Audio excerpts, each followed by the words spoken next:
Have you ever really thought about the power of words? I mean, not just to talk to each other, but to actually change things. Today we're going to break down a fascinating text that claims to do just that. It's called the Decree of Delegated Authority, and we're going to deconstruct it piece by piece to see how it's built to turn belief into reality, all through the act of speaking. Okay, so right at the heart of this thing is that one powerful word, decree. But what does that really mean? It's not just about, saying something or wishing for it. In this context, it's presented as an act of power, a declaration that's meant to have a real, tangible effect. Honestly, understanding this one word is the key to unlocking the logic of the entire document. So, let's get right into it. First up, we need to define what we're even talking about. Once we get a handle on what a decree is supposed to be, everything else will start to fall into place, like where its power comes from and what it's supposed to do. And there you have it. A decree is not a request. It's a command. It's the act of speaking something as if it's already true, and you're just establishing it as fact. It's all based on the belief that the person speaking has the complete authority to make it so. Well, that brings up a pretty big question, right?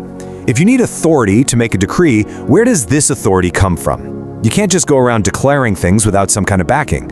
So let's investigate the source. Where's the power coming from? According to the text, the authority isn't something you're born with, it's delegated. The phrase Christ's citizen is really interesting. It works almost like a spiritual status, suggesting that this position grants you certain rights and powers from a higher source. So the key takeaway is that the power is seen as borrowed, or maybe a better word is conferred. Wow, this line right here, this is the absolute cornerstone of the entire decree. It's making a direct connection between the speaker's personal authority and this massive divine event. It's an incredibly bold claim, framing the power at their disposal as, well, nothing less than the ultimate creative force within their belief system. Okay, so we've established this incredible source of authority. Now, what's it for? What do you do with it? Well, the decree immediately pivots to a very specific purpose, exercising that power over opposition. This is where we get to see how this authority is supposed to work in the real world. And look at the structure here. It's so direct, almost like a formula. You identify a potential threat, a weapon, a scheme, and then you immediately declare its failure. This isn't a prayer for help. It's a confident statement of fact about what the outcome is going to be. But it's not all about playing defense. The decree also shifts into offense, aiming to proactively create positive outcomes. It uses that same delegated authority to do more than just stop bad things from happening. It's about trying to manifest good things, like favor and new opportunities. You see phrases like release heaven's favor and opening of doors that no man can shut. Now, these are intended to be way more than just nice thoughts. Within the logic of this decree, these are powerful declarations meant to actively shape the speaker's world in very real ways, from their career to their safety. So, how does this all work? We've got the authority, we've got the purpose, but what's the trigger? How do you flip the switch? The text gives a very specific set of instructions for activating the decree's power. Let's look at the mechanism that's supposed to make it all happen. And here it is, the activation key. You have to say it. The instructions are crystal clear.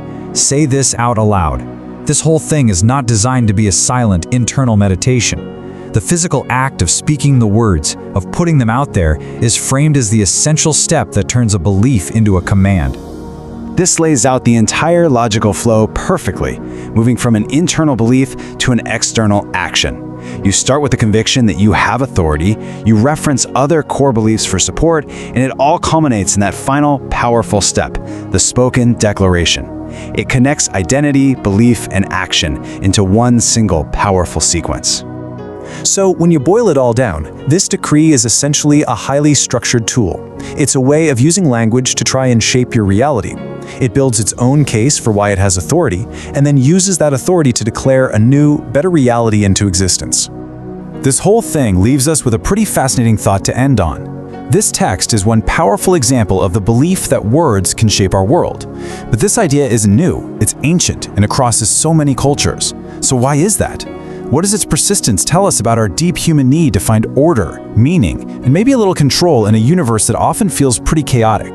Definitely something to think about.